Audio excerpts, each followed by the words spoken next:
Assalamualaikum warahmatullahi wabarakatuh. Pada kali ini saya akan memberikan suatu video materi pembelajaran yang terkait dengan optik geometri. Ini saya ambil dari buku, salah satu buku ya. Kemudian namun pada kali ini akan yang kita bahas sekarang inilah hanya sekedar alat optik saja, karena bagian dari optik geometri ini adalah membahas tentang ini KI-nya, membahas tentang menganalisa tata kerja alat optik menggunakan sifat pencerminan pembiasan, kemudian menyajikan perancangan alat optik. Namun sekali lagi akan saya pertajam untuk pembahasannya adalah dengan alat optik saja. Ya, next ke alat optik. Ya, pembiasan, dan alat optik. Ya, ini alat optik. Ya, alat optik yang akan kita bahas nanti adalah ada mata, kemudian loop, mikroskop, dan teropong. Kita bahas pertama dulu tentang mata. Mata ini adalah foto dari mata manusia ya. Yang terdiri di sana bagiannya adalah ini. Ada yang terpenting adalah kornea, kemudian ada lensa kristalin yang dicengkram oleh otot siliaris dan dihadang oleh iris, dan ini lubang ini sebagai lubang pupil. Kemudian di belakang adalah bagian dari retina, dan inilah saraf-saraf optik yang terhubung ke otak. Jadi proses melihat oleh manusia itu harus tentunya bagian-bagian ini semuanya sempurna. Kemudian apa yang dimaksud sebagai daya akomodasi? Daya akomodasi ini adalah daya menebal dan menipisnya lensa kristalin ini.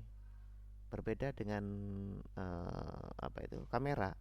kameranya lensanya tidak bisa menebal dan menipis, sedangkan untuk mata itulah lensanya lentur, bisa menebal dan menipis, yang mana dikendalikan oleh uh, dikendalikan oleh otot silaris. Mata normal adalah yang memiliki titik dekat 25 cm dan titik jauhnya tak hingga. Orang yang normal seperti saya ini ya sudah bukan normal berarti, karena biasanya orang yang sudah usia lanjut itu otot silarisnya tadi ototnya sudah tidak normal, sehingga akan memberikan dampak titik jauhnya jadi, atau mungkin titik dekatnya, biasanya titik dekatnya sudah tidak 25 cm lagi. Kemudian ini adalah kamera. Kamera ini hampir sama dengan mata, namun di sana yang sangat berbeda adalah lensa tidak bisa menebal menipis. Untuk mengendalikan supaya tetap fokus, maka di sini lensanya maju mundur. Di sini ada lensa cembungnya, di sini ada diafragma, kemudian kaca film. Nah ini filmnya ya, film ini fungsinya seperti retina. Lensa cembung berfungsi memfokuskan bayangan ke film.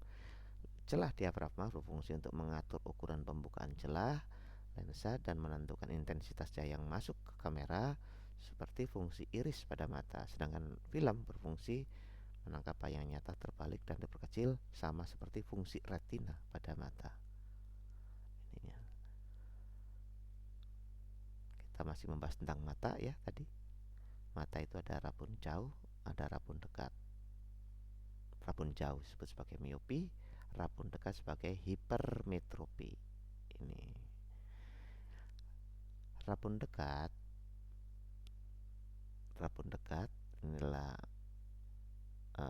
dia tentulah pada saat melihat dekatlah rabun jatuhnya bayangan di belakang retina, sehingga dia harus dibantu dengan lensa cembung supaya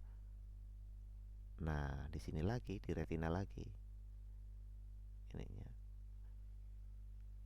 Secara rumus kekuatan lensanya atau power of lensnya bisa diselesaikan dengan 100 per SN. SN adalah titik baca normal ya, jarak baca mata normal 25 ditambah dengan 100 per negatif PP atau punktum maksimum. Kemudian untuk rabun jauh, titik dekatnya melebihi dari 25 cm sehingga jatuhnya di depan retina. Karena jatuhnya di depan retina ini, maka supaya tepat ke retina lagi, maka perlu diberi lensa cekung yang sifatnya menyebarkan divergennya sehingga jatuh ke retina, sehingga seperti normal kembali. Sehingga kekuatan lensanya di sini dinyatakan dengan negatif 100 per PR atau punktum remotum atau titik jauh mata. Yang tadi PP adalah punktum proximum, adalah titik dekat mata. Ininya, sedangkan SN adalah titik dekat mata normal. Jadi, namun selain cacat mata yang seperti miopi dan hipermetropi, ada juga cacat mata presbiopi. Presbiopi itu hampir sama dengan hipermetropi, cuma khusus pada usia lanjut ini. Penurunan kemampuan mata untuk memfokus akibat beberapa kesulitan dalam membaca pada jarak normal. Biasanya adalah orang tua atau orang lanjut usia. Biasanya di usia-usia 50 itu menggunakan kaca plus 1,75 sampai dengan plus 2,5 biasanya. Namun ada orang yang tetap bisa normal karena mungkin faktor genetika atau keturunan atau mungkin faktor kebiasaan. Ada juga faktor cacat mata yang lain, yaitu astigmatisme ya, astigmatisme. Inilah cacat mata ini disebabkan oleh kornea mata yang tidak sferis. Lensa mata itu bentuknya sferis, namun untuk astigmatik inilah dia di bagian ujungnya itu tidak sferis, sehingga lensa matanya mempunyai fokus yang lebih pendek untuk sinar-sinar yang bidang vertikal dibandingkan dengan sinar yang bidang horizontal. Dia tentunya adalah kabur kalau melihat seolah-olah seperti miope ini ya, namun hanya di bagian tertentu saja. Kemudian kita bahas tentang kaca pembesar atau loop. Loop ini kaca pembesar gini, yang tadinya adalah objek pada saat dilihat oleh mata tanpa menggunakan kaca pembesar, H-nya ini dengan sudut alfa, kemudian dengan menggunakan alat optik loop maka menjadi H aksen. Dengan menggunakan perhitungan sudut, maka bisa dinyatakan dengan perbesarannya tak lain adalah membandingkan antara SN dan jarak fokusnya ini ya. Sehingga untuk yang berakomodasi maksimum, maka ada jarak baca normalnya atau SN dibagi dengan fokus dari alat ini tambah 1. Berbasar untuk mata pada jarak X, maka tinggal menyesuaikan gitu ya. Kemudian untuk alat berikutnya adalah mikroskop. Mikroskop ini terdiri dari 2 lensa, ada lensa objektif dan lensa okuler. Untuk lensa objektifnya tentunya adalah berada pada dekat benda, sedangkan okuler pada dekat dengan mata. Ini berbeda, lensa okulernya gini, lensa objektifnya begini, sehingga di sana nanti perbesaran objektifnya dengan menggunakan perbesaran seperti layaknya lensa cembung, namun untuk lensa okulernya berfungsi seperti loop, sehingga di sana, nah ini rumus loop tadi dipakai lagi. Kita lagi ya, rumus loop itulah SN per F. Nah ini dipakai lagi SN per F. Sedangkan untuk perbesaran lensa objektif membandingkan tentunya jarak bayangan objektif dibagi dengan jarak benda objektif. Itu prinsipnya. Sehingga jarak antar lensanya dinyatakan dengan jarak bayangan objektif ditambah dengan jarak okuler ya. Begitu juga untuk yang berakomodasi maksimum, karena tadi fungsi dari lensa objektif seperti loop, maka ini tambah satu. Ya, berikutnya selanjutnya next. Untuk alat terakhir, alat teropong. Teropong merupakan alat digunakan untuk melihat pada jarak benda yang posisinya jauh sekali. Memahamkan prinsip pembiasan cahaya menggunakan beberapa buah lensa. Banyak sekali jenis teropong di sana. Inilah teropong bias. Ya, teropong bias ini terdiri dari dua lensa positif, ya, lensa objektif dan okuler. Ini konsepnya berbeda dengan mikroskop tadi. Konsepnya berbeda, terbalik ya, terbalik dengan mikroskop. Sehingga teropong bias dinyatakan langsung dengan berbasarnya adalah FOV per SOK. Kemudian dengan jaraknya, tentunya jarak antar lensa tersebut dinyatakan dari fokus objektif ditambah dengan S okuler.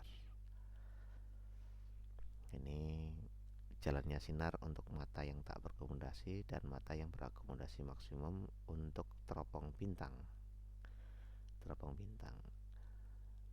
Jadi lihat ini sinar yang sejajar masuk ke mata, berarti itu menunjukkan mata tak berakomodasi. Sedangkan untuk berakomodasi maksimum di sana, sinar-sinar yang menuju mata inilah tidak sejajar. Kalau ini sejajar, ya. Yang ini sejajar, yang ini tidak sejajar. Ini. Sehingga di sana untuk perbesaran teropong bintang tadi hanya membandingkan langsung FOV per FOK, dan jaraknya adalah FOV tambah FOK. Begitu juga untuk yang mata yang berakomodasi maksimum, sama seperti tadi, prinsipnya seperti pada saat kita mempelajari mikroskop. Kemudian teropong bumi. Teropong bumi ini berbeda sedikit dengan teropong bintang. Teropong ini terdiri dari, atau teropong bintang, teropong ini terdiri dari 3 lensa. Di tengah-tengahnya ada lensa pembalik. Fungsi lensa pembalik ini adalah sekali lagi karena supaya bayangannya tidak terbalik, karena kita perlu melihat objek yang ada di permukaan bumi. Jadi kalau melihat sapi berdiri di atas tanah tidak terbalik posisinya, maka perlu ada lensa pembalik. Lensa pembalik ini yang nanti karena sifat lensa positif yaitu berada di 2F ininya, sehingga kalau misalkan aja untuk supaya posisinya dia hanya fungsinya membalik saja, maka perlu ditambahkan seperti rumus teropong sebelumnya, ditambah dengan 4 fokus pembalik. Ya, kemudian teropong panggung atau teropong Galilei. Ini masih sama, D-nya FOV tambah FOK.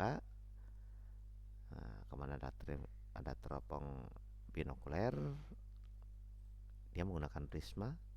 Intinya ini adalah mengurangi panjang teropong, ya. Dia menggunakan prisma supaya tidak terlalu panjang. Dan teropong pantul ini biasanya digunakan untuk melihat benda-benda yang ada di langit ininya, dan lebih efektif ininya.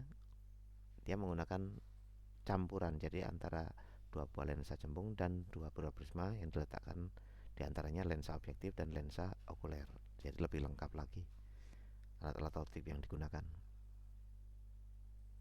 Ini membangun sikap untuk perilaku kritis dalam mempelajari optik geometri. Ya, itulah mungkin materi untuk optik geometri yang terkait dengan khusus alat optik. Mudah-mudahan bisa bermanfaat bagi yang menonton. Kemudian untuk selanjutnya nanti untuk latihan soal akan kami tampilkan lagi pada video-video berikutnya. Sekian, wassalamualaikum warahmatullahi wabarakatuh.